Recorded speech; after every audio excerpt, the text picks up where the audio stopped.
सबको अक्षय तृतीया महोत्सव की बधाई हो। खूब खूब शुभकामनाएं, खूब खूब बधाई है। खूब सुंदर घर जाकर के, वैसे तो करके आए होंगे कुछ लोग, ठाकुर जी को सुंदर चंदन पधराना। आज से ठाकुर जी को उष्ण काल की सेवा का नियम शुरू हो जाता है।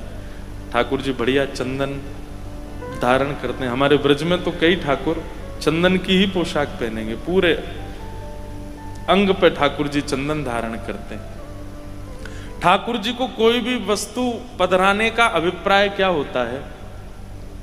जगत कल्याण, कि हे नाथ, हम पूरे विश्व की सेवा तो नहीं कर सकते, पर पूरा विश्व आपके भीतर विराजमान है, इसीलिए हम आपको ही चंदन पधरा रहे हैं, ताकि पूरे विश्व को आप शीतलता प्रदान कर दो। हम ठाकुर जी को चंदन देते हैं, ठाकुर जी को 56 भोग पधराते हैं। हे नाथ, आप आरोग लो, इस जग में कोई भूखा ना रहे। आप आरोग लेंगे तो सब लोगों को अन्न प्राप्त हो जाएगा। हमारे वृंदावन में ठाकुर जी को फूल बंगला धराते हैं। बिहारी जी में राधा, क्या अद्भुत फूल बंगला, 3 किलोमीटर दूर से सुगंधी आने लगती है पुष्पों की। क्यों पधराते हैं ठाकुर जी को? कि ठाकुर जी आप ऐसे शीतल कुंज में विराजमान होकर के कृपा करना, जिन जिन पर आपकी दृष्टि पड़े उन सबको ऐसी शीतलता आप प्रदान कर देना। हम ठाकुर जी को निवेदित करके एक प्रकार से वृक्ष की जड़ में जल डाल रहे हैं। सारे पत्ते और डालें अपने आप उसी से सिंचित हो जाती। तो आज अक्षय तृतीया, और ऐसा हमारे आज बिहारी जी के चरण दर्शन हो रहे होंगे वृंदावन में। साल में एक ही बार होते हैं ठाकुर जी के चरण दर्शन। इसके पीछे भी बड़ी सुंदर लीला हमारे ब्रज में बताते हैं कि जो ठाकुर जी के चरण देख लेता है उसको नरक नहीं जाना पड़ता, उसको नरक के दर्शन नहीं करने पड़ते। तो एक दिन यमुना जी ठाकुर जी से बोली कि हमारे भैया आपसे मिलने आए हैं, मतलब ठाकुर जी के साले साहब। कौन है ठाकुर जी के साले? यमराज। ठाकुर जी ने कही, कहो भैया साले साहब कैसे आए? बोले, आप तो हमारा व्यापार बंद कराने के उम्मीद में हैं। आप तो चाहते हैं कि हमारा जो नरक है वहाँ के सब किवाड़ बंद हो जाएं। ठाकुर जी बोले, क्यों? बोले, बिल्कुल अनावृत निरावृत चरणों के दर्शन आप सबको करा देते हैं। लोग कुछ भी करके आते हैं, आपके चरण देख लेते हैं और नरक दर्शन नहीं करना पड़ता। फिर संचिंतयेद भगवतश्चरणारविंदम वज्रांकुशध्वज सरोरुहलांचनाट्यम उत्तुंग रक्त विलसन नख चक्रवाल ज्योत्स्ना विराहत महद हृदयांधकारम। कपिल देवूति संवाद में भगवान कहते हैं चरण दर्शन की महिमा कितनी है। तब यमुना जी और श्री यमराज जी के सुख के लिए ठाकुर जी ने चरण दर्शन एक ही दिन, अक्षय तृतीया के दिन। लेकिन हमारे ठाकुर जी बड़े चतुर हैं, ऐसी तिथि चुनी है चरण दर्शन कराने की, एक बार देख लो अक्षय हो जाता है। आज अक्षय तृतीया है। आज अगर आपने ठाकुर जी के, बिहारी जी के चरण देख लिए तो 365 दिन के दर्शन हो जाएंगे एक साथ ही, अक्षय हो जाता है। आज जो करो सब अक्षय हो जाता। अक्षय मतलब जिसका क्षय नहीं हो सकता, जिसका नाश नहीं हो सकता। आप चाहे उसके बाद में अपना व्यवहार स्वभाव पाप युक्त कर लीजिए, लेकिन आज के दिन जो किया गया है उसका क्षय कोई पाप नहीं कर सकता। इसलिए अक्षय तृतीया ठाकुर जी ने आज का दिन चुना अपने चरण दर्शन का। कि अगर आज हमारे दर्शन, तो ठाकुर जी बोले एक दिन चरण दर्शन कराएंगे, तो यमराज जी बड़े खुश हो गए। लेकिन फिर भी यमराज जी के यमलोक में भीड़ नहीं हुई। यमराज जी बोले, अब तो एक ही दिन दर्शन करा रहे हैं बिहारी जी, फिर क्यों भीड़ नहीं हो रही? तब पता किया कौन सी तिथि को करा रहे हैं। बोले अक्षय तृतीया को करा रहे हैं। इस दिन करने से अक्षय हो जाता है। इतना गुना फल मिलता है कि एक जीवन में अगर एक बार चरण दर्शन कर लो, जीवन भर ना करे तो भी उसका कोई बाल बाका नहीं कर सकता। उसको एक ही बार में संपूर्ण जीवन का फल प्राप्त हो जाता है। ठाकुर जी बड़े दयालु हैं, बड़े करुणा निधान है, इसलिए आज का दिन चुना ठाकुर जी। आज के दिन दान का बड़ा विधान है। लोग कहते हैं कि आज दान करने से अक्षय होता है, धन पवित्र होता है, आदि आदि पवित्र। हम ऐसा एक भाव रखते हैं कि दान करने से अगर आज अक्षय होता है तो ऐसी वस्तु का दान कीजिए जिसके अक्षय होने से भगवत प्राप्ति हो। जैसे आज जो आगे आवे, जो सामने पड़ जाए आपके, उसको भगवान नाम का दान करो। किस लिए? कि नाम अक्षय हो जाए। आपके सामने जो आवे उसको प्रेम का दान करो ताकि आपका प्रेम अक्षय हो जाए। धन अक्षय करने से, स्वर्ण अक्षय करने से, चांदी अक्षय करने से कोई लाभ नहीं है, सब रह जाएगा यहीं पर। लेकिन हरि नाम साथ जाएगा। हरि नाम से तेरा काम बनेगा, हरि नाम से तेरा काम बनेगा, हरि नाम ही तेरे साथ चलेगा, हरि नाम ही तेरे साथ चलेगा,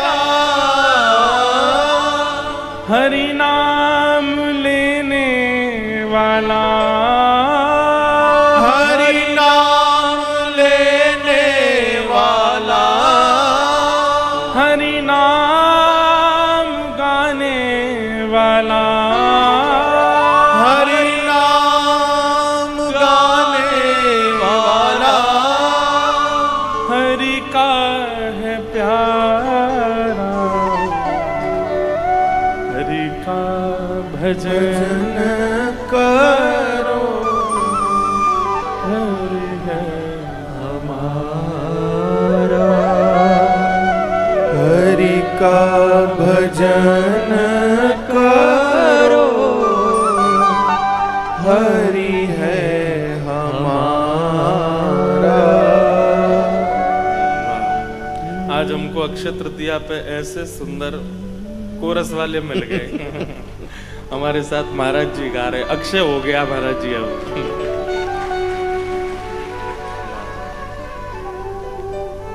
सौभाग्य है ऐसे महापुरुष जिनसे सदैव सीखा है, जिनसे सीखने को मिलता है। वो सन्मुख बैठ करके आपको सुन रहे हैं, आपको देख के प्रसन्न हो रहे हैं। इससे बड़ी कमाई और जीवन की कुछ नहीं हो सकती। तो आज अक्षय तृतीया है। धन धान्य तो दान रोज करना चाहिए, लेकिन आज तो नाम का दान करो, आज तो ज्ञान का दान करो, आज तो प्रेम का दान करो ताकि वो अक्षय हो जाए। आज चाहे जो कोई कुछ कर दे, गुस्सा भी आ रहा हो, क्रोध करना नहीं, अक्षय हो जाएगा। नहीं तो गुस्सा नहीं करना, आज क्रोध नहीं करना, गुस्सा नहीं करना, किसी को डांटना नहीं, फटकारना नहीं। आज जो करोगे सब अक्षय होगा। किसी का मजाक मत उड़ाना, सब अक्षय हो जाएगा। आज तो भैया एक क्षण भी हरि स्मरण के बिना ना निकले ताकि वो अक्षय हो जाए, वो अक्षय हो जाए। अंतिम श्वास तक हरि स्मृति बनी रहे, क्योंकि वही साथ रहने वाला है और कुछ साथ नहीं जाएगा। हमारा सौभाग्य है कि हम तो कथा कर रहे हैं और इतने सारे संतों की उपस्थिति में कर रहे हैं, इनकी साक्षी में कर रहे हैं। हे नाथ, बस यही कृपा करना कि ये भाव, ये वाणी की सेवा अक्षय हो जाए। बस यही करते रहें, उठते चलते फिरते बैठते गाते नाचते हरे हमेशा बस ये अक्षय हो जाए। आप सबको बहुत बहुत शुभकामना। आज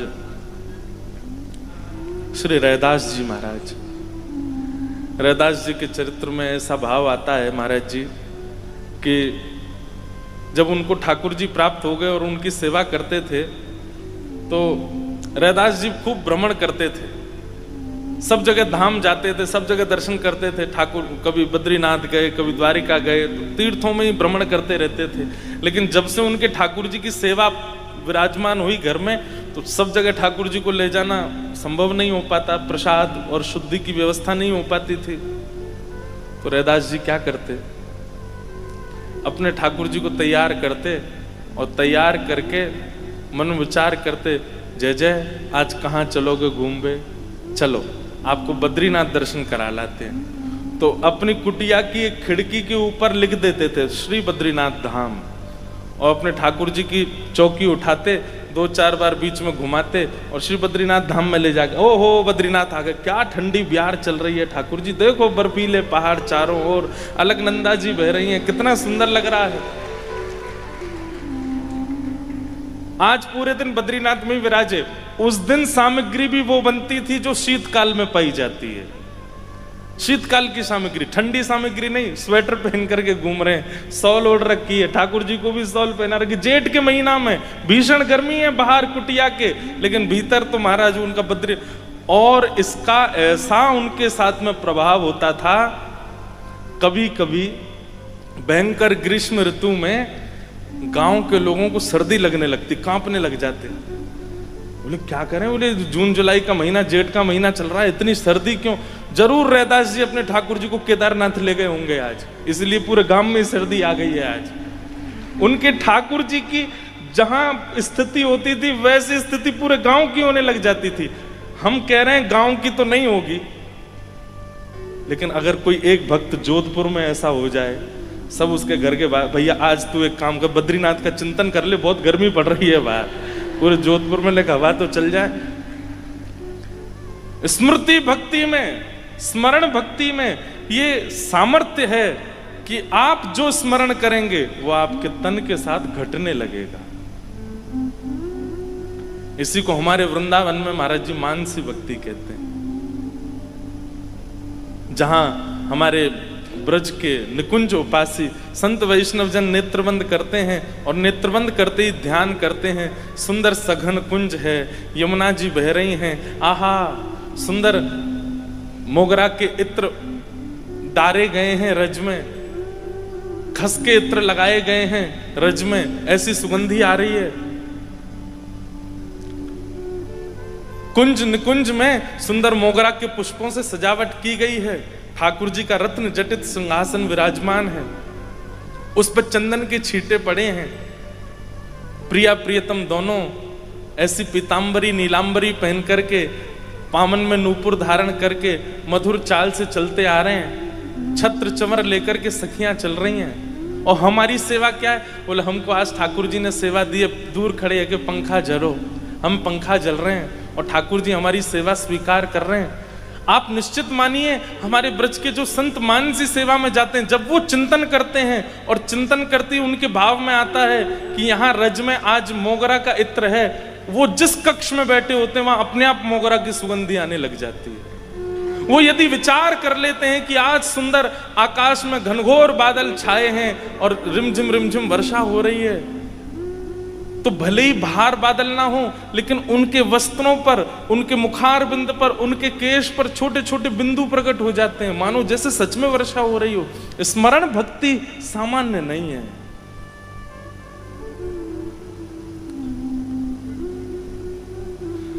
ऐसी स्मरण भक्ति हमारे श्री राधा वल्लभ लाल जी को जिन्होंने प्रकट किया, श्री हितरवंश महाप्रभु, उनके बाल्यकाल की लीला सुनाते हैं और कहते हैं कि महाप्रभु जी तो वंशी के अवतार हैं।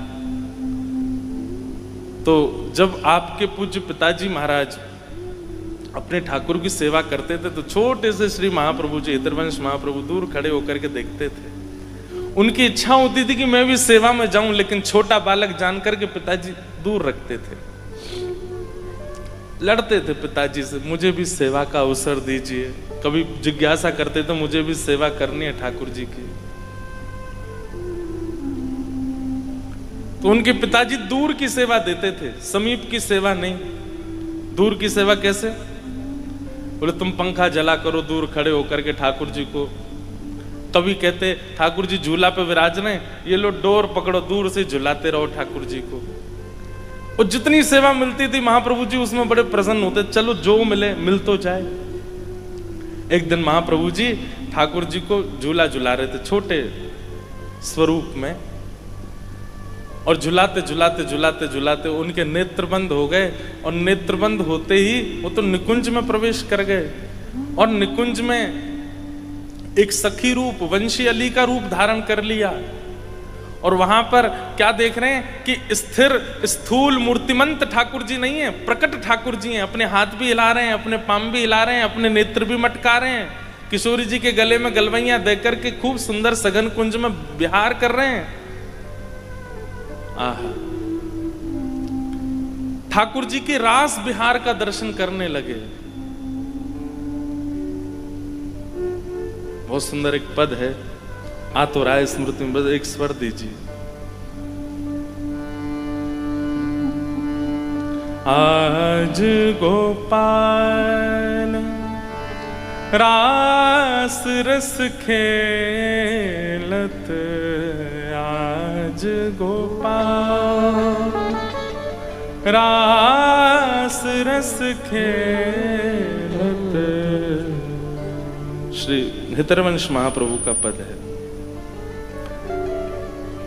आज गोपाल रास रस खेलत, आज गोपाल रास रस खेलत, आज गोपाल,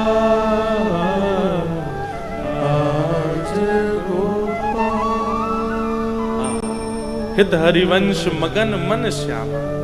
किशोरी जी कैसी हैं? बोले मगन मन में है, आनंद में है। क्यों? ठाकुर जी कर क्या रहे हैं? बोले हरत मदन घन पीर रि सजने।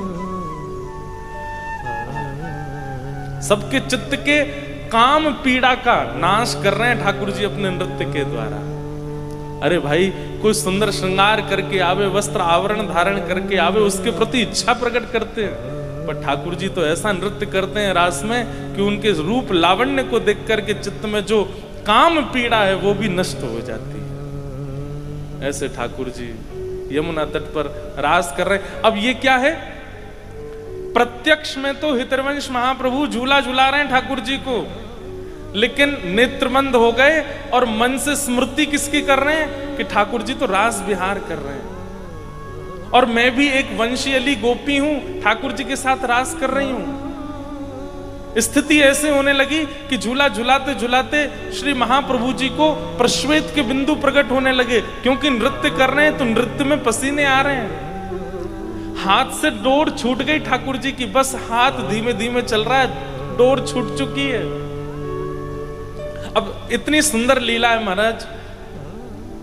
अप्रत्यक्ष मानसी भाव में, स्मृति भक्ति में तो ठाकुर जी रास कर रहे हैं, लेकिन प्रत्यक्ष में सामने ठाकुर जी झूला झूल रहे हैं। सावन को महीना है, और सावन में ठाकुर जी झूला काहे को झूले?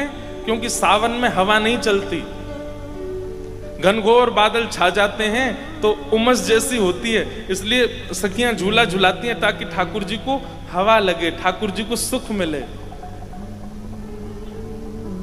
सामने झूला पे बैठे हुए ठाकुर जी किशोरी जी तो कहने लगे, हे श्री जी, हे श्यामाजू, मुझको तो बड़ी गर्मी लग रही है, ये हरिवंश बालक तो झुला ही रहे हो। किशोरी जी बोली, पता ना है, वो तो रास की भूमिका में चलोगे और रास को स्मरण कर रहे हो। देखो रास कर रहे हो, आपके हाथ पकड़ करके झूम रहे हो, वो तो स्मृति भाव में चलोगे और स्मरण भक्ति में चलोगे, अब हमारी सेवा कैसे होगी? ठाकुर जी बोले, मुझको तो गर्मी लग रही है, मैं क्या करूं? किशोरी जी बोली, अब कछु तो करो, गर्मी तो मुझको भी लग रही है। सो इतने में प्रत्यक्ष ठाकुर जी जिनकी सेवा होती थी वे सचल हो गए, और सचल होकर के अपने झूला से नीचे पाम लटका लिए और अपने पैर के अंगूठा से टेक दे दे करके झूला झुला रहे हैं, अपने आप को स्वयं ही झुला रहे हैं। क्योंकि किशोरी जी को भी श्रम है, क्योंकि हरिवंश बालक तो स्मृति स्मरण भक्ति में चलोगे हो। यहां ठाकुर जी पैर से टेक दे दे करके झूला आगे पीछे कर रहे। किशोरी जी तो बड़ी प्रसन्न, हाँ अब ने एक सांस आई, अब ने एक हवा लगी, लेकिन ठाकुर जी तो और थक गए। पहले पसीना आ रहा और नेक पामन ते जोर जोर ते झुलाने लगे तो और थकान है गई। सो ठाकुर जी ने कहा कि अपनी पीताम्बरी के सब्र छोड़ जो बांधवे के हूँ वो सब खोल लिए और पीताम्बरी उतार करके अपनी माला वाला उतार करके सब धर दें। बोले मुझे तो बड़ी गर्मी लग रही है, कहा करूं। ठाकुर जी जोर जोर से झूला झूलाने, इतने में ही महाप्रभु जी के पिताजी आ गए भीतर। और जैसे ही पिताजी का आगमन हुआ, ठाकुर जी दौड़ करके बिना अपनी पोशाक धारण किए हुए जाकर खड़े हो गए। पिताजी ने आकर के जब देखा तो क्या देख रहे हैं कि हरवंश बालक केवल अपने हाथ को चला रहे हो, हाथ से डोर छूट गई है, लेकिन झूला अपने आप चल रहा है और ठाकुर जी अपनी पीताम्बरी आदि उतार करके और बिल्कुल अपने स्वरूप में खड़े हैं। लेकिन वो इस भेद को पहचान नहीं पाए कि हुआ क्या था यहाँ पर। ये झूला अपने आप चल कैसे रहा है। स्मरण भक्ति, स्मरण भक्ति में आपका तन कहीं भी हो सकता है। स्मरण भक्ति में आपके आसपास का व्यवहार कैसा भी हो सकता है। स्मरण भक्ति में आपके आसपास के लोग विचित्र हो सकते हैं, परंतु आपकी स्मरण भक्ति में यदि ताकत होगी तो आप देह से चाहे जहां बैठे हो, हृदय से, आत्मा से, मन से आप वृंदावन पहुंच जाओगे और वहां पर लीला का अनुभव करने लगोगे। स्मरण भक्ति में इतनी शक्ति है, आप जोधपुर में बैठ करके केवल ध्यान लगा करके अनुभव कर सकते हैं कि आज श्रीनाथ जी ने कैसी पोशाक धारण की होगी, आज वृंदावन बिहारी लाल जी का कैसा बंगला मनोरथ हो रहा होगा, आज श्री राधारमन लाल जी में कैसी विशेष सेवा हो रही होगी। ये जोधपुर में बैठे बैठे आप स्मरण भक्ति से कर सकते हैं। ये कोई चमत्कार नहीं है बंधुओं, चमत्कार के रूप में इसको मत लीजिएगा। इसका अभिप्राय ऐसा है कि स्मरण भक्ति इतनी पुष्ट हो जाती है, फिर आप जो विचार करते हैं वैसा ही हो रहा होता है वहां पर। ये कोई चमत्कार नहीं है। आपने अगर विचार कर लिया कि आज राधा वल्लभ जी ने पीली पोशाक पहनी हो तो पीली ही पहनी होगी। स्मरण भक्ति इतनी तीव्र हो जाती है, फिर आपकी स्मृति में वही आता है जो है, उसके अलावा कुछ नहीं आएगा। पर इस स्मरण भक्ति को पुष्ट करना होगा, और इसकी पुष्टि के लिए शिकायत नहीं, इसकी पुष्टि के लिए पूर्ण समर्पण ठाकुर जी के प्रति, और इसकी पुष्टि के लिए नित्य, जिस प्रकार दवाई बेनागा ली जाती है वैसे नित्य दवाई औषधि के रूप में नित्य सत्संग हो, नित्य। और सत्संग में भी ठाकुर जी की लीला का चिंतन, लीला का स्तवन, कोई ब्रज लीला, कोई रास लीला, कोई भाव लीला, ठाकुर जी की लीलाओं का। और अगर सत्संग श्रवण में नहीं मिलता, ऐसा हो नहीं सकता, इतने आधुनिक यंत्र आप सबके पास फोन है, रोज सत्संग मिले ना मिले ऐसा हो नहीं सकता। आप नित्य कर सकते हैं, नित्य सत्संग करना है।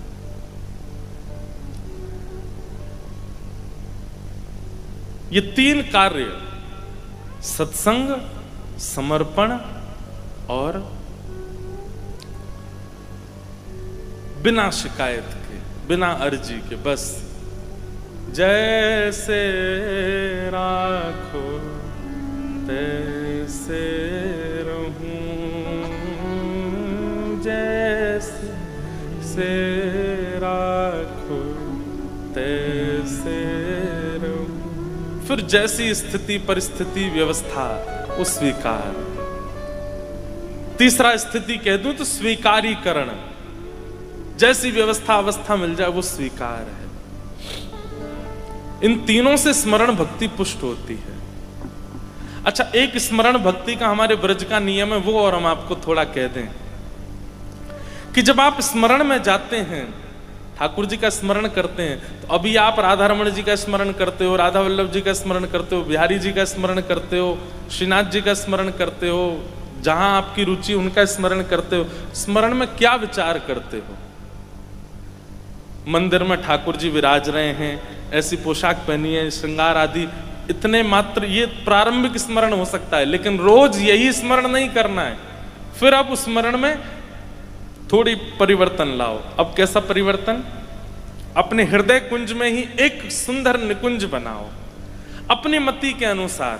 ऐसे वृक्ष हैं, ऐसे पुष्प हैं, ऐसी पवन है, ऐसी नदी बह रही है, ऐसी सुंदर सेज है, और जिनका आप स्मरण करते हो, राधा रमण, राधा वल्लभ बिहारी जी, श्रीनाथ जी, उन्हीं ठाकुर जी को सचल मान करके वहां विराजमान करो। और सचल रूप में ठाकुर जी आपके सामने सेज पर विराज रहे हैं। उसके बाद अपने गुरुदेव का स्मरण करो। हमारे गुरुदेव कौन? जिनकी कृपा से हम ये सब भाव धारण कर रहे हैं, जिन्होंने हमें नाम दीक्षा, गुरु दीक्षा एवं दिशा प्रदान की, उन गुरुदेव का भी एक आसन लगा दो। बहुत ध्यान से सुनिएगा, बिना गुरुदेव को आसन पधराए यदि आप स्मरण भक्ति में जाएंगे, मानसी भक्ति में जाएंगे, तो हो सकता है आपसे अपराध बने। इसलिए गुरुदेव को वहां विराजमान कर दो, गुरुदेव हमारे बैठे। और उसके बाद स्वयं की जो सेवा आप करना चाहो वो सेवा ठाकुर जी से करो, वार्ता करो, ठाकुर जी की कुछ सुनो, अपनी कुछ सुनाओ। सखा भी आए, मधुमंगल श्रीदामा, ठाकुर जी का स्मरण। परसों के स्मरण में गुरुदेव, निकुंज और श्री ठाकुर जी का स्मरण। उसके अगले दिन में फिर कोई अन्य व्यवस्था का स्मरण, फिर किसी पोशाक का स्मरण, फिर ठाकुर जी को कोई भोग पधराया गया उसका स्मरण। इस प्रकार अपनी स्मरण भक्ति में आगे बढ़ना है। एक दिन ऐसा आएगा कि आप स्मरण भक्ति में प्रवेश करेंगे और कितने घंटे बीत जाएंगे, कौन आकर के आपसे क्या कह गया, क्या बोल गया, आपसे क्या सुना गया, आपको पता भी नहीं चलेगा। आपके तन पर उसका प्रभाव होगा जो आप स्मरण कर रहे हो, जो आपकी स्मृति में चल रहा है। ये स्मरण भक्ति है। स्मरण भक्ति के लिए सबसे ज्यादा आवश्यक है नित्य लीलाओं का चिंतन, नित्य लीलाओं का श्रवण। अपनी आज ही कहीं जाकर के आप लोग कोई लीला चिंतन करने लगेंगे, क्षमा कीजिएगा, कुछ ऐसा चिंतन में आ जाएगा जो नहीं आना चाहिए था। इसलिए जल्दीबाजी मत कीजिएगा। पहले खूब रसिकों को सुनो, रसिकों के पद गाओ, रसिकों का ध्यान कर करके उनकी भावों को, उनकी लीलाओं का चिंतन करो। उसके बाद लंबा समय रसिकों को देने के बाद तब स्मरण भक्ति में प्रवेश करो। स्मरण करो, स्मरण करके जैसा आप चिंतन करोगे वैसा ठाकुर जी भाव प्रकट करेंगे। अब स्मरण भक्ति में परहेज क्या है? सबसे बड़ा परहेज वैष्णव अपराध नहीं। कोई तिलक धारण करे है, किसी ने कंठी में पहनी है तुलसी माला, हाथ में नाम जप माला है, उसकी वेशभूषा में धोती है, बगलबंदी है, पटक, किसी भी रूप से वो ठाकुर जी के भेष में है, तो भी उसका अपराध नहीं करना है। ये सबसे बड़ी बाधा है स्मरण भक्ति में। परहेज किसका करना है? कैसा भी कोई वैष्णव सामने आ जाए उसके प्रति आपको भाव ही रखना है। हम कह रहे हैं कि वो आपके सामने ऐसा कुछ कर दे जो आप बर्दाश्त ही नहीं कर सकते, तो भी उसकी एक स्थिति ऐसी है, तिलक आदि कुछ भी उसने धारण किया। सीता जी को नहीं पता था कि रावण रूप बदल करके आया है, जानती थी। वो जगदम्बा है, पराम्बा है, वो सब जानती हैं। जो राम जी धनुष भंजन करने के बाद सीता जी की ओर चल रहे हैं तो पैरों में उनको पुष्प चुभ रहे हैं, ये तक अनुभव कर लेती हैं सीता जी। क्या उनको ये पता नहीं चला कि ये रावण है जो संत वेश धारण करके आया है? वे जानती थी, केवल इसलिए कुछ नहीं कहा और चल दी क्योंकि भेष संत का धारण किया है, वे भेष वैष्णव का धारण किया। भक्तमाल जी में तो कहा जाता है कि भैया भक्त भेष, वैष्णव भेषधारी चाहे जैसे हो फिर भी उनका सम्मान करो। स्मरण भक्ति में परहेज यही है कि आप अपने मन में किसी वैष्णव के प्रति दोष प्रकट मत करो, क्योंकि अगर दोष प्रकट हुआ तो दोष प्रकट होती स्मरण भक्ति से निकुंज आ जाएगी। स्मरण भक्ति में जैसा जैसा विचार करोगे सब आ जाएगा आपके स्मरण भक्ति में, ठाकुर जी नहीं आएंगे। अच्छा, इसमें एक बात आती है मन में कि कोई व्यक्ति अगर स्वभाव व्यवहार से उचित नहीं है, केवल पोशाक वैष्णवों की धारण करता है, तो उसके प्रति हम भाव रखते हैं। इससे तो ठाकुर जी को भी बुरा लगता होगा ना कि भाई वो केवल आडंबर कर रहा है फिर भी तुम उसके प्रति भाव रखते हो। ठाकुर जी पर निर्णय छोड़ दीजिए, ठाकुर जी निर्णय करेंगे उसका, आप निर्णय मत कीजिए कि वो उचित है कि नहीं है। आप तो उसके समीप जाओ, आप तो उसको वंदन करो, वैष्णव अपराध नहीं। हमारे वृंदावन में एक महापुरुष रोज चिंतन करते थे ठाकुर जी का, निकुंज का। एक दिन निकुंज का चिंतन कर रहे थे और निकुंज में उन्होंने क्या देखा कि किशोरी जी ठाकुर जी के साथ में वन में विहार कर रही थी, और तभी किशोरी जी की दृष्टि पड़ी, एक सुंदर फल लगा है, पुष्प लगे हैं एक वृक्ष के ऊपर, और किशोरी जी जाकर के उछल उछल करके वो पुष्प तोड़ने का प्रयास कर रही हैं, लेकिन नहीं पहुंच पा रही वहां तक। श्याम सुंदर दूर खड़े खड़े देख रहे थे। किशोरी जी बोली, देखते ही रहोगे दूर खड़े खड़े, यूं ना है कि नेक आए करके या कुछ एक डाल को झुकाए दो, मैंने पुष्प ले लूं, फल ले लूं, बस दूर खड़े खड़े दतुइयां दिखा रहे हो अपनी। ठाकुर जी बोले, नहीं हम देख रहे कि नेकात तुम प्रयास करके देख लो श्यामाजू, फिर मैं आऊं। बोले मोते ना हेरो, आओ जल्दी, या को दो मुंह को ये पुष्प चाहिए, अपने केशन में सजाऊंगी, और फल चाहिए पाऊंगी। ठाकुर जी बोले मैं आऊं। इतने में ठाकुर जी आए और ठाकुर जी ने डाल पकड़ करके नीचे झुकाए दे, लो श्यामाजू तोड़ लो पुष्प। किशोर जी उसमें से पुष्प तोड़न लगी, फल जैसे तोड़न लगी तो फल इतना भारी है कि वो आ नहीं रहे हो, तो ठाकुर जी बोले ऐसे नहीं, डाल पकड़ करके फल तोड़ो।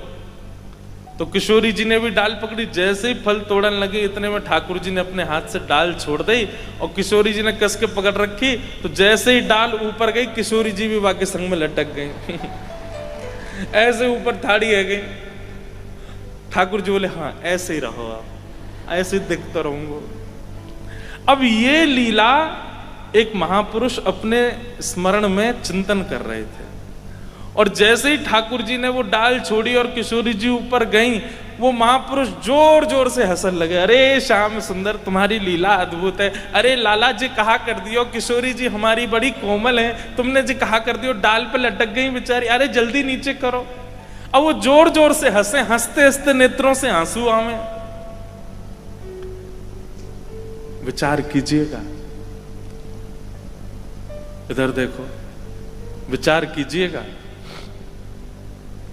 वे तो केवल लीला स्मरण करके हंस रहे थे, लेकिन तभी सामने से एक ब्रजवासी जा रहा था, उसका एक पैर नहीं था और थोड़ा वो ऐसे अचक के चल रहे थे, और तभी ये महापुरुष हंसने लगे। तो उसको ऐसा लगा कि ये मेरी लाचारी पर हंस रहे हैं, मेरी दुर्बलता पर हंस रहे हैं।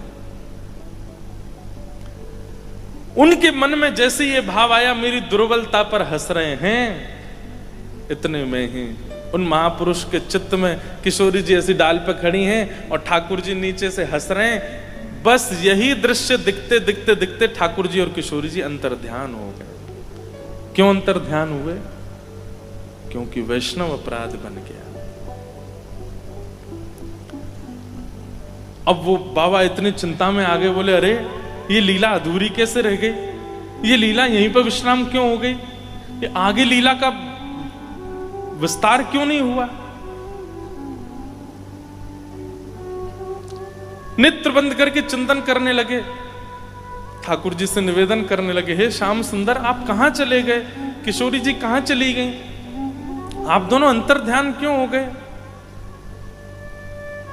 ठाकुर जी नहीं आए। सोचो, वर्षों की तपस्या, वर्षों की परिश्रम, वर्षों का ध्यान, वर्षों की जप, सब एक अपराध से सब नष्ट हो गया। खूब यमुना स्नान किए, खूब वृंदावन परिक्रमा लगाई, लेकिन पुनः स्मरण में ठाकुर जी नहीं आए। तब अपने गुरुदेव से जाकर के कहा, गुरुदेव ऐसे ऐसे सब लीला हुई, रोज ठाकुर जी चिंतन में आते थे, रोज ठाकुर जी स्मरण में आते थे, नित्य नित्य नूतन लीलाएं करते थे, कभी रुलाते थे कभी हंसाते थे, लेकिन पतो ना कहा भयो ऐसो, परसों ऐसी लीला है रही, मैं जोर जोर ते हंस रहे हो, पतो ना मेरी हंसी ते बुरो मान गए कि कहा है गए ठाकुर जी अंतर ध्यान है गए, अब मुंह को लीला दिख नहीं रही है। गुरुदेव ने तुरंत पूछा, बोले जब ठाकुर जी अंतर ध्यान हुए तो तुमने नेत्र खोल के देखा? बोले हाँ मेरे नेत्र खुल गए थे। बाहर क्या दिखा? बोले गुरुदेव कुछ नहीं, मैं बैठा था बस यही, और कुछ नहीं। बोले कोई व्यक्ति दिखा आसपास? तभी उन्होंने ध्यान से चिंतन करे, हाँ गुरुदेव एक व्यक्ति था, उसके एक पैर नहीं थे, वो लाचार थे, थोड़े से जा रहे थे आगे, थोड़ा लंगड़ा रहे थे। गुरुदेव बोले हो ना हो, तुम्हारी उस क्रिया से, तुम्हारी उस हंसी से उनको ऐसा लगा होगा कि तुम उनकी लाचारी पर हंस रहे हो, और वो कहीं ब्रजवासी होंगे, कोई वैष्णव होंगे, उनके बुरा मानने से ठाकुर जी तुम्हारे हृदय से प्रस्थान कर गए। जब तक वो तुम्हें क्षमा नहीं करेंगे तब तक ठाकुर जी नहीं आएंगे। क्या करूं गुरुदेव? बोले भंडारा करो, सबको निमंत्रण दो, और जितने वैष्णव में इसके दो ही उपाय हैं, या तो जिसके प्रति अपराध बना है वो तुम्हें क्षमा करे, और यदि वो तुम्हें अब नहीं मिल सकते हैं तो उनके बदले कम से कम 100 महापुरुष तुमको क्षमा करें, तब जाकर के वैष्णव अपराध दूर होगा। उन्होंने भंडारा कराया, भंडारा करा करके जितने महापुरुष पधारे सबको दक्षिणा प्रदान करें, और सबके चरणों में प्रणाम करके कान पकड़ के कहें मुझे क्षमा कर दो। अब जैसे वो कहें क्षमा कर दो तो महापुरुष, अरे तुमने कुछ किया ही नहीं, क्षमा क्यों मांगते हो, इधर आओ। सब लोग अपने हृदय से लगावे उनको क्षमा करते गए। जब 100 वैष्णवों को प्रणाम करके क्षमा मांगी, और क्षमा मांग करके गुरुदेव को जाके कहा कि मैंने भंडारा किया, सबसे क्षमा मांगी, बोले अब जाओ यमुना स्नान करो, ब्रजरज लगाओ, नेत्र बंद करके देखो ठाकुर जी दिखते हैं कि नहीं। जैसे ही जाकर के स्नान करके रज लगा के ध्यान में बैठे, तुरंत क्या लीला प्रकट हुई कि ठाकुर जी नीचे खड़े खड़े हंस रहे हैं और किशोरी जी ऐसे डाल पर खड़ी हैं। पुनः वही लीला वहीं से प्रकट हो गई। अनुनय विनय करने लगे, हे ठाकुर जी किशोरी जी को नीचे बुलाओ। किशोरी जी बोले एक बार नीचे उतारो, तुम्हें बताऊंगी मैं।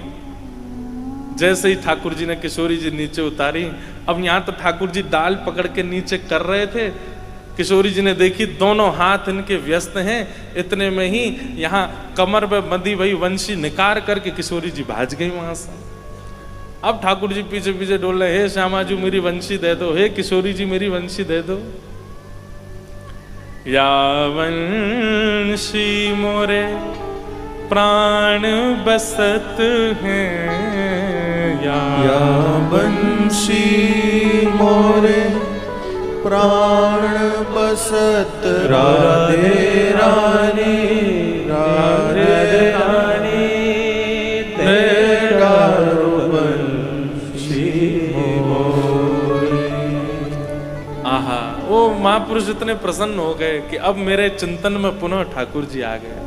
तब से उन्होंने नियम बना लिया, वो इतने एकांत में बैठ करके भजन करने लगे कि कहीं मानसी में वो हंस भी रहे हो तो सामने से कोई देख ना ले, और कहीं ये ना विचार कर ले कि मुझ पे हंस रहे हैं। क्यों?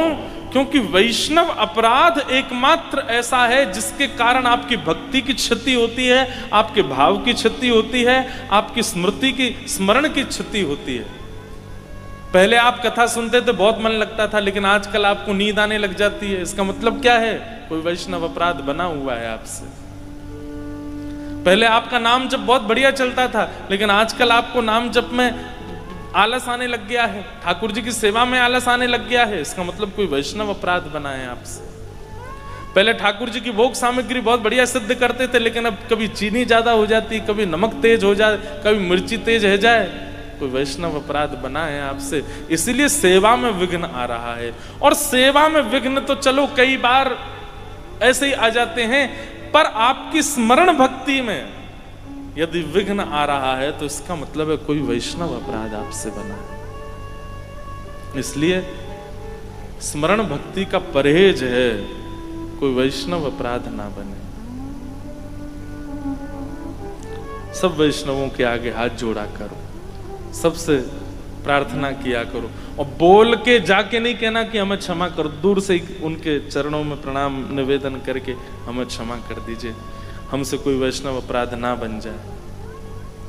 ठाकुर जी से ठाकुर जी को मांगना, ठाकुर जी से धाम मांगना, ठाकुर जी, ये तो बहुत आगे की बात है। उससे पहले बहुत पवित्रताएं मांगनी है ठाकुर जी से।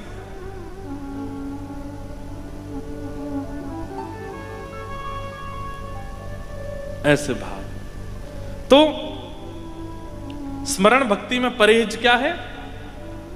कोई वैष्णव अपराध ना बने। स्मरण भक्ति में दूसरा परहेज अन्न की शुद्धि, क्योंकि जैसा खाओ अन्न वैसा होवे, और मन ही शुद्ध नहीं होगा तो स्मरण कैसे शुद्ध होगा। इसलिए अन्न की शुद्धि, केवल वो पाना है जो ठाकुर जी को भोग लगता है, जो ठाकुर जी को निवेदित नहीं हो सकता उसका आस्वादन नहीं करना है। हमारे ब्रज में एक संत थे, भोजन के बड़े शौकीन थे। जब अपने गुरुदेव से दीक्षा ली उन्होंने, तो गुरुदेव से कहा, गुरुदेव मुझे कुछ आज्ञा दे दो। तो गुरु जी ने भी ऐसी आज्ञा दी। बोले क्या? बोले केवल रोटी मठा से पाओगे आज के बाद, वो भी भिक्षा लेके। संत के तो हाथ पांव, वो जो नए नए संत बने थे हाथ पांव कांप गए उनके। बोले गुरुजी और जो चाहो कह दो, भोजन का तो कम से कम ये बोल दो कि बढ़िया पाया करूं मैं, बढ़िया पनीर की सब्जी बने, गड्ढे की सब्जी बने, मिर्ची बड़ा बने। बारात में सजने की सबसे ज्यादा छूट दो ही को होती है, दुल्हा और दुल्हन को। अब बेचारी दुल्हन का तो मेकअप है 500 रुपए वाला, और जो उसके संग में सखियां खड़ी हैं वो 5-5 हजार का मेकअप करवा लें, तो ये तो अत्याचार है ना बेचारी के ऊपर। आपको प्रयास करना चाहिए कि आपकी अचकन, आपका स्वरूप दुल्हा से तो कम ही हो। कई बार ऐसा होता है कि दुल्हा बेचारा घोड़ी पे बैठा है, पर नीचे बारातियों में ही कोई इतनी जोर की शेरवानी पहन के आता, सब उसी को देखते रहते हैं। बोले दुल्हा तो नीचे डोल रहा है। एक बार महाराज जी, बताने वाली बात तो नहीं है, हमारी खुद की सबसे छोटी बहन, तीसरी वाली बहन जो है, उनके ब्याह में एक हमारे पिताजी के श्रोता हैं, पीछे पड़ गए। बोले महाराज जी की तो ड्रेस मैं बनाऊंगा मेरी। हमने कि भाई ऐसी कुर्ता धोती पहन लेंगे, हमको क्या है। बोले नहीं नहीं महाराज जी मैं बना के लाऊंगा। वो महाराज जी ऐसी अचकन बना के लाए कि हमारे जीजा जी फेल हमारे आगे। अब मैं पहन के जैसे ही निकला अपने कक्ष से बाहर, हमारी माता जी कहे लाला जी कहा कर रहे हो तू है, बेचारे दुल्हे राजा की इतनी ज्यादा कढ़ाई नहीं है कुर्ता में जितना तू पहन के घूम रहा है। मैंने कि एक बार राउंड तो मार के आऊंगा मैं सब जगह। और तो और दुल्हा ही बोल पड़े, बोले भैया जाते बढ़िया तू मेरी पहन मुझे अपनी दे दे। ये बात हम क्यों कह रहे हैं? चाहे रस का सुख हो, चाहे श्रृंगार का सुख हो, उसका अधिकार तो प्रिया प्रियतम को ही है, उसका अधिकार तो ठाकुर जी को है। उनका जितना हो सके सुंदर सुंदर प्रसाद बनाओ, सुंदर सुंदर उनका श्रृंगार करो, सुंदर से सुंदर उनका आवरण बनाओ, सुंदर से और फिर उस प्रसादी को अपने ऊपर धारण करो, उस प्रसादी को अपने ऊपर ले लो। जो भोग ठाकुर जी ने आरोगा उसको पालो। जैसे श्रृंगार किया हमारे महाराज जी, ऐसे श्रृंगार कर देते हैं, ठाकुर जी की प्रसादी अपने ऊपर धारण कर लो, वो तो ठीक है। पर कई लोग तो ठाकुर जी को भोग नहीं लग सकता वो भी पा रहे हैं, ठाकुर जी को जो श्रृंगार नहीं हो सकता वैसा श्रृंगार कर रहे हैं।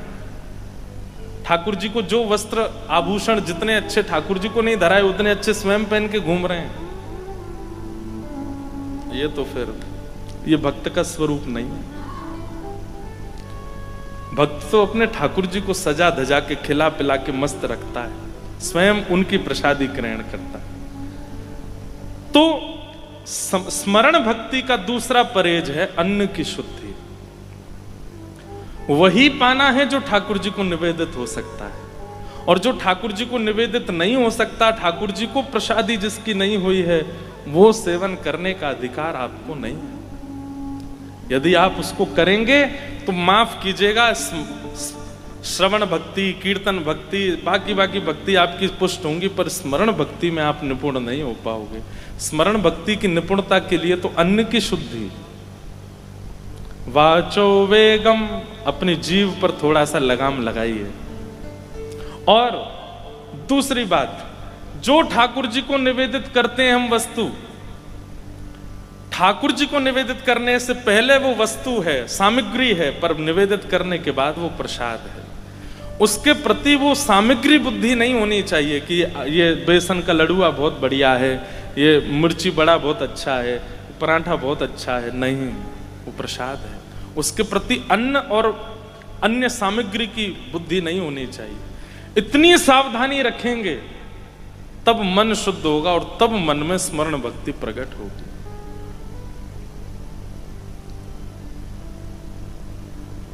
अन्न की शुद्धि, अन्न की शुद्धि और वैष्णव अपराध, ये दो परहेज हैं स्मरण भक्ति में। अगर ये दो किए जाएं तो निपुणता है। अब तीसरी बात, स्मरण भक्ति के आचार्य प्रहलाद जी, स्मरण भक्ति के परहेज वैष्णव अपराध और अन्न की शुद्धि, वैष्णव अपराध से बचना और अन्न की शुद्धि रखना। अब स्मरण भक्ति के ठाकुर कौन है? बहुत रात भर विचार किया महाराज जी कि स्मरण भक्ति के ठाकुर कौन से हैं, स्मरण भक्ति के ठाकुर जी कौन से हैं, परंतु मन में विचार आया स्मरण भक्ति के ठाकुर नहीं है, ठकुरानी है। स्मरण भक्ति की तो ठकुरानी है हमारी किशोरी जी। किशोरी जी का तो स्मरण ऐसा है कि जब उद्धव गए वृंदावन और सब गोपियां अपने अपने स्वप्न बता रही थी राधा रानी को, हे किशोरी जी, श्याम सुंदर जब ते वृंदावन ते गए हैं तब ते हमारे स्वप्न में कोई गोपी के पीछे पीछे दौड़ते नजर आमे, कोई गोपी की मटकी उठाते नजर आमे, कोई गोपी के घर माखन चोरी करते नजर आमे, कोई गोपी को श्रृंगार करते नजर आमे। सब गोपियां अपना स्वप्न बता रही हैं कि हमारे रात्रि स्वप्न में ठाकुर जी ऐसे आते हैं।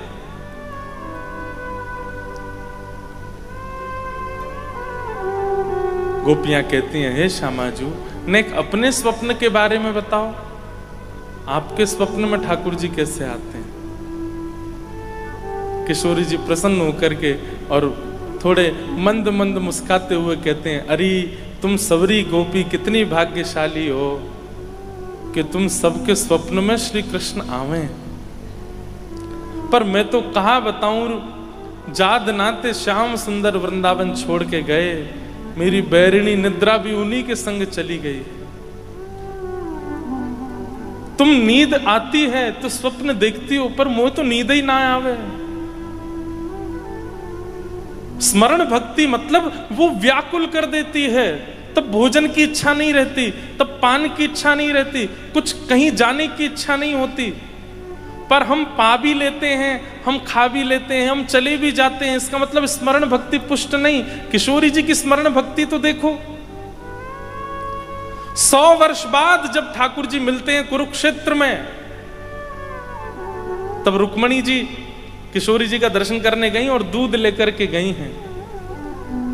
संवाद तो बड़ा है, पर रुक्मणी जी का भाव ऐसा कि जैसे किशोरी जी के सन्मुख कहती हैं कि मैं आपके लिए उपहार में दुग्ध लाई हूं, तो किशोरी जी कहती हैं, रुक्मणी तुम्हारा उपहार स्वीकार है, पर जादना से श्याम सुंदर गए हैं व्रज वृंदावन से, वादिन से मैंने गौ सामग्री स्वीकार नहीं करी है। निद्रा और दुग्ध, ये दो स्वीकार सुख में किए जाते हैं, ये दो स्वीकार आनंद में किए जाते हैं, और मेरा आनंद तो श्री कृष्ण है। जब श्री कृष्ण ही मथुरा चले गए, द्वारिका चले गए, तो ये मैं आनंद कैसे कर सकूं?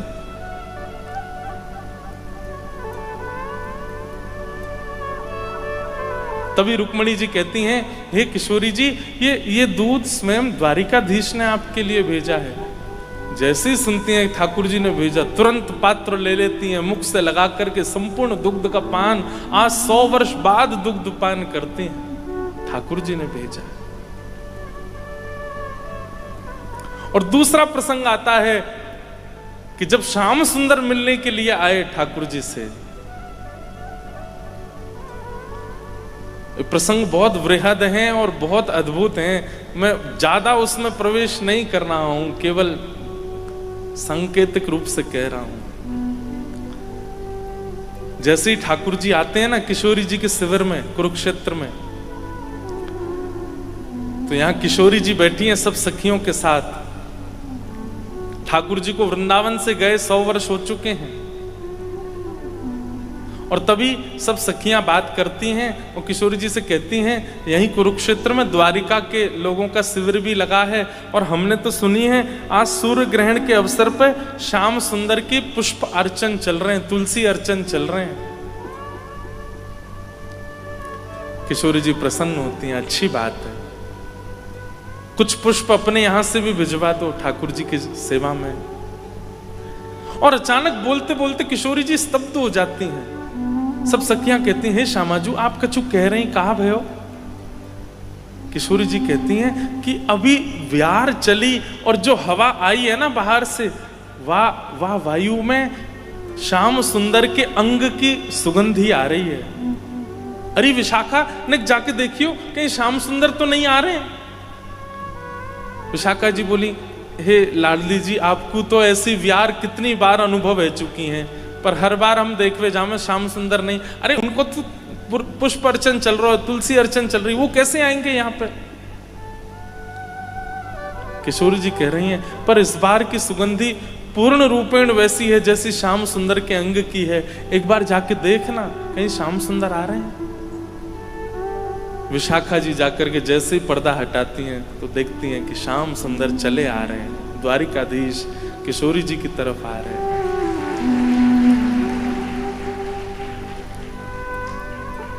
जैसे ही सन्मुख पधारे, किशोरी जी ने नेत्र नीचे कर लिए। सब सखियां स्तब्ध हो गई, अब क्या करें, क्या व्यवहार प्रकट करें, कैसे बोलें, क्या कुछ समझ नहीं पा रही हैं कोई भी। जिस सिंहासन पर किशोरी जी बैठी हैं, ठाकुर जी आकर के उसी सिंहासन से टेक लगा करके अपने मुकुट उतार करके और श्री किशोरी जी के चरणों पर हाथ रख करके बैठ जाते हैं। स्पर्श करते ही किशोरी जी का संपूर्ण अंग कंपायमान हो जाता है।